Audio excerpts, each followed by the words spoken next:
Hello there, boxing fans around the world. Thank you for joining me once again here on Talk and Fight for another episode of Boxing News Today.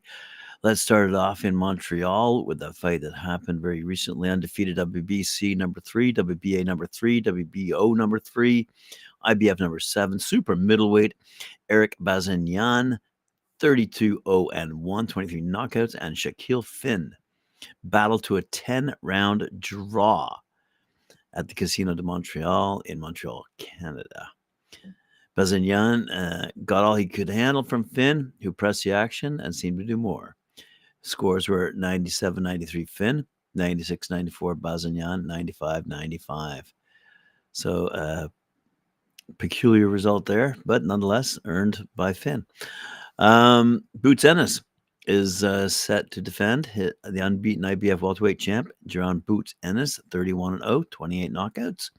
Will defend his world title against unbeaten mandatory challenger Cody Crowley, 20-0, 9 knockouts, at the Wells Fargo Center in Philadelphia on Saturday, July 13th. That's going to be shown worldwide on DAZN. In the first fight as world champion, Ennis will return to fight in his hometown for the first time since November 2018, said Ennis. I'm excited for my homecoming, especially being the first to fight at the Wells Fargo Center, the biggest arena in Philly. I can't wait to show out and put on a beautiful, dominating, crushing performance in front of my family, friends, and supporters while defending and retaining my IBF world title in spectacular fashion. I'm ready to step on any and everybody that's in my way, responded Crowley. 10 years ago, I arrived in Las Vegas with a dream of becoming world champion, unbroken by the sport. The only thing left to do is prove to the world in the city of brotherly love that I am an undefeated champion. My spirit is unbeatable, and I will fight for those who are too scared to fight. Talk and fight. Speaking of talk and fight, we got Mike Tyson here yabbling away for a sec. As we all know, let's just go with the flow in this particular article because it is a bit confusing. It's reported in the Mirror over in the UK, written by Declan Walsh. Former world heavyweight champ Mike Tyson has criticized the current generation of boxers for their lackluster style, comparing it to watching grass grow.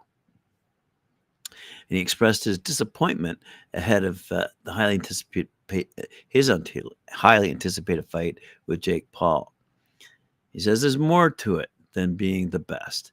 You have to be entertaining, said Tyson. You have to be entertaining and exciting. They could beat anybody in the world, but they can't draw 5,000 tickets, fighters. That's because they're not exciting. The way they make their money, because their opponents are very famous, got a big following.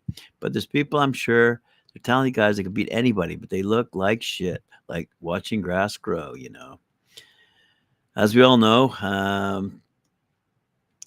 Tyson was a bit of an audacious fighter and certainly courted with controversy inside and outside the ring.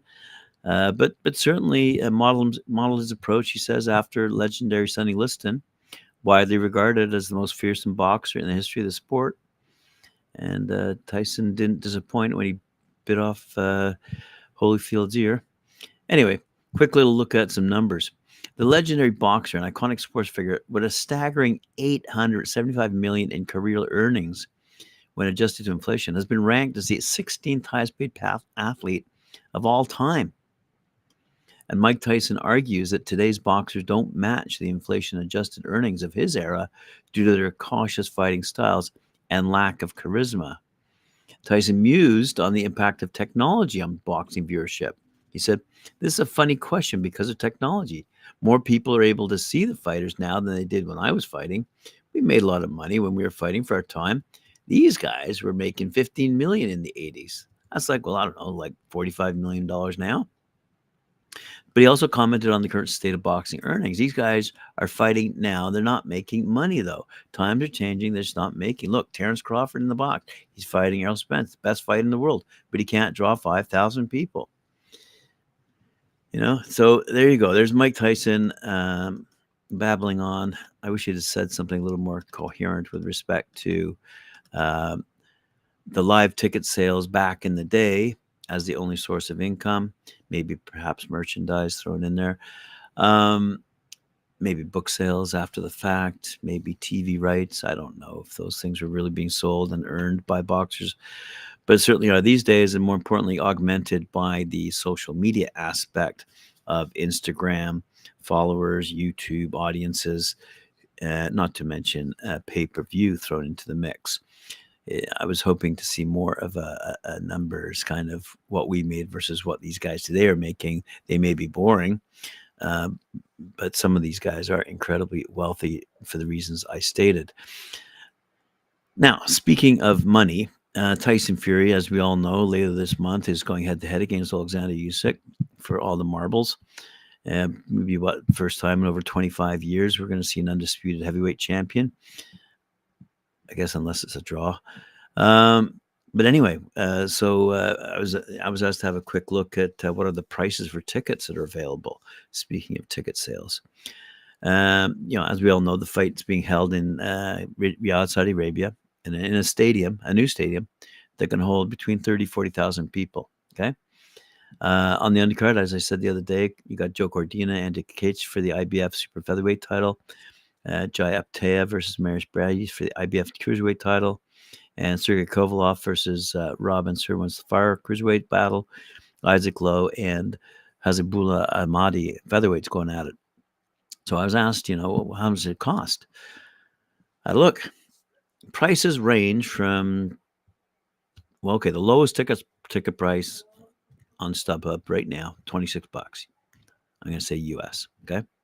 And they range all the way from 30, 40, 50, 60, 70, 80, 90, $100, all the way through the hundreds, up to $16,000 a ticket, $20,000 a ticket. Doesn't stop there. $23,625 for a ticket to see Tyson Fury and Alexander Usyk in Saudi Arabia, in Riyadh. If you got the dough, have some fun. All right, let's speak some more money here, because I do enjoy this side of the business and the argument back and forth between who's making money, why they're making money, who's not making money, why they're not making money. Some guy who has made a lot of money, Canelo Alvarez. But as we all know, the big argument is he picks and he chooses way up the ranks. Anyway, there's a bit of a disappointment last year. Let's see, according to BoxingScene.com, right? The 30-year-old Alvarez came to something of a fork in the road when the support for his originally planned opponent, WBC middleweight champ Jermell Charlo, began fraying. Not only was there disappointment the way Charlo's junior middleweight champion twin brother Jermell fought with such disinterest in his September loss to Alvarez, but also Jermell didn't look sharp in defeating Jose Benavidez in November. Jermell didn't even show up for the fight, torpedoing the brothers' revenge angle of the bout. And that set in motion discussions between Alvarez and his team, including manager-trainer Eddie Reynoso and PBC founder Al Heyman. And as they huddled together over the two remaining fights of a 3-fight deal that had opened with Jermell Charlo, the question was posed by PBC, would Alvarez finish the contract by closing it with a September bout against unbeaten former super middleweight champ David Benavidez, 28-0, 24 knockouts. Okay. Alvarez's financial reward would be immense if he did, close to 9 figures, said one boxing official, but he balked at it. The official familiar with negotiations on the condition of anonymity because they're not authorized to publicly discuss these high-level financial conversations. Freedom of choice. Alvarez's ultimate power was applied. And since then, Alvarez has discussed that his interest in fighting Benavidez would be at a price ranging in between $150 million and $200 million US dollars. And that's raised speculation that Alvarez is talking in the not-so-subtle code to Saudi Arabia's new power broker, Turki Al-Sheikh, who is funding undisputed heavyweight and light heavyweight title fights over 2-week spans starting May 18th, as I just discussed, and then offering a loaded cross-promoted U.S. debut card August 3rd, headlined by unbeaten Terence Crawford, who will seek a 4-division belt against WBA junior middleweight champ Israel Madrimov in Los Angeles. Anyway, as he's also shown in the ring, Alvarez is astute enough to consider 2 or 3 moves in front of him. And he has expressed verbal fearlessness regarding Benavidez, who will attend Saturday night's bout against Jaime Munguia, telling ESPN's Stephen Smith on Thursday that if the money were correct, I'd fight Munguia then, beat that guy Benavidez the same night. I don't care. Wow. Notice the predicate, if the money were right. I personally don't believe he's ducking. A boxing official familiar with Alvarez's recent arrangement said he's at a different level and stage in his career now, and he's a little like Floyd Mayweather Jr. in that he's stubborn. The more pressure you put on him, the more he wants to do the opposite. His natural instinct, when cornered, is to say, fuck you. Anyway, during Thursday's Alvarez-Munguia undercard news conference at the MGM Grand, newly anointed WB super middleweight mandatory title contender Edgar Berlanga, 22-0, told Boxing Scene that he's 1,000% confident he will fight a victorious Alvarez in September. Wow. There's news. But speaking of Canelo, let's talk about Oscar De La Hoya for a brief moment. Again, sticking to the theme and fabric of money, making fights, not styles. De La Hoya has issued a cease and desist letter. We discussed this yesterday. A cease and desist letter to Alvarez over the latter's defamatory allegations after the super middleweight champion alleged he stole money from fighters. This is at the press conference the other day I mentioned. Ricardo Sestero, De La Hoya's attorney, wrote Canelo falsely accused Oscar of a crime with a specific intention of supposedly warning other boxers not to do business with Oscar or Golden Boy. Clearly, Canelo intentionally defamed Oscar and Golden Boy, the letter stated. Canelo's statements were also made with actual malice. Oscar and Golden Boy reserve all rights to sue Canelo for the damages caused by these defamatory accusations, including punitive damages designed to ensure Canelo learns his lesson. In response, Gregory Smith, an attorney for Alvarez, issued a statement to Coppinger, that's Mike Coppinger over at ESPN, about the cease and desist letter. Said, following the termination of his relationship with Golden Boy, Alvarez audited Golden Boy's payments and deductions under his prior contracts. The audit found that Alvarez was owed money. Court records show that Triple G, also audited Golden Boy and found that he had also been underpaid. Triple G then sued Golden Boy for the missing funds. Okay. After De La Hoya at this press conference spoke about some of his past issues and brought up Alvarez testing positive for clenbuterol prior to his 2018 bout with Triple G, Canelo responded by calling him an idiot and implied he took money from fighters.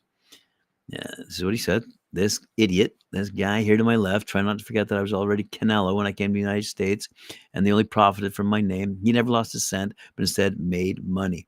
He asked, have you already paid Golovkin what you wanted to steal from him? As we all know, Golovkin filed a lawsuit against Golden Boy in 2022, seeking $3 million in damages stemming from that 2018 bout with Alvarez. The complaint noted Golovkin wanted to be paid interest on the $9 million he was still owed in 2021 as part of financial upside of that fight. Alvarez previously fought under the Golden Boy Promotions banner before filing a lawsuit against the promotion, De La Hoya and DAZN, in September 2020. He alleged breach of contract after DAZN refused to pay the $35 million he was guaranteed per fight as part of a 10-fight deal with the streaming service. But that lawsuit was settled 2 months later, with Alvarez allowed to become a free agent. Anyway, as we all know, Canelo is now scheduled to defend the undisputed super middleweight title against Jaime Munguia on Saturday night in a few days' time. Devin Haney says he doesn't want a rematch against Ryan Garcia after reports of Garcia testing positive for performance-enhancing drugs that have now surfaced after their April 20th fight over the Barclays Center in Brooklyn, New York. Devin now says he wants to go in a different direction, which, according to Ypres Isaac over at boxing247.com, he says it's a smart move for Haney. A second loss to Ryan would ruin what's left of Haney's career, and it was obvious from watching the fight that Devin is not equipped to handle King Ray's speed and power. Haney, 31-1, was pummeled in the fight, hurt numerous times, dropped on 6 occasions, and entirely overmatched in losing a 12-round majority decision. So, what does Devin Haney do? He calls up our boy in the UK, Eddie Hearn, and he says, this is what Eddie Hearn says: I woke up to missed calls from Devin and a text saying, call me ASAP, and spoke to him. And he's devastated because he's obviously, it's a very difficult for him to overcome the loss, but particularly difficult now to take the loss when he was 3.5 pounds over, and a loss that he fought a man who had performance-enhancing drugs in his system. I believe everybody should have the right to protest their innocence. Unfortunately, in this situation, it's guilty until proven innocent. I've been there, right? Can you say Connor Ben? But one thing we 100% know in this situation is that when he entered the ring, he had performance-enhancing drugs in his system. That would be Ryan Garcia. So that's incredibly difficult for Devin Haney to take. And the fight will become a no contest, whether it is intentional or not. It was still in him when he fought. It's not fair, but every fighter deserves the opportunity, and now it's a tough fight. Ryan has now got to get himself together with Oscar and Golden Boy, and they've got to take this on. I've been there. I've done it for 2 years. I'm still going because I believe in my fighter. If they believe in Ryan Garcia, they'll have to take that fight with him. Speaking of UK boxing, I love this headline. Huey Fury to fight Patrick Corte on Jessa McCaskill versus Lauren Price card in Wales. So you got 2 heavyweights on the undercard of a female card. Isn't that great? Just quickly, Fury, he's 27-3. He's looking to get back onto a better track that he's been on after an extended period out of the ring. He did return last month, scoring a points win over Konstantin Dovbyashchenko, and now he's looking to have. Let's say get back into title contention. I really don't think he's going to get back into title contention, but nonetheless, Huey Fury going to take on Germany's big Patrick Corte. He's 21-3-1, 18 knockouts, and that'll take place in Cardiff. And also, actually, on that fight as well, undefeated light heavyweight Lewis Edmondson is set for action against another British rival, Joel McIntyre. So a pretty good card, but it is the undercard of Jessica McCaskill and Lauren Price going toe-to-toe, the headline main event. Good stuff. Let's conclude this show with some boxing and music news, kind of, sort of. Here it goes. According to the Daily Mail over in the UK, we all know who Ronnie Wood is. He's the bass player over in UK for the Rolling Stones. He also played in Jeff Beck's group, and also prior to that, the Faces way back in like the 60s. Anyway, famous guy, Ronnie Wood. But his son, it says here in the article, rather than strings, it's the ropes for 18-year-old Leo Wood, who has won the prestigious England Boxing National Amateur Championships in Derby. A member of Ropes and Glory Club in Chatham, Kent, Wood picked up his title for the under 57 weight class in the competition. Ronnie Wood, meanwhile, was also, that says nothing, but just about bands he's been in, such as the Rolling Stones, Faces, Jeff Beck group, which I already mentioned. Anyway, so a little bit of mixing and matching there to close out this show. Hope you enjoyed it. Enjoy the fights are upcoming. We'll see you later on. I'm actually heading down to Jamaica for some major conversations with some promoters down there, and we'll talk to you in a few days. So remember to like, share, subscribe, hit that notification bell, and we'll see you on talkinfight.com, 11 a.m. Eastern Time, live Monday to Friday, except when I'm away.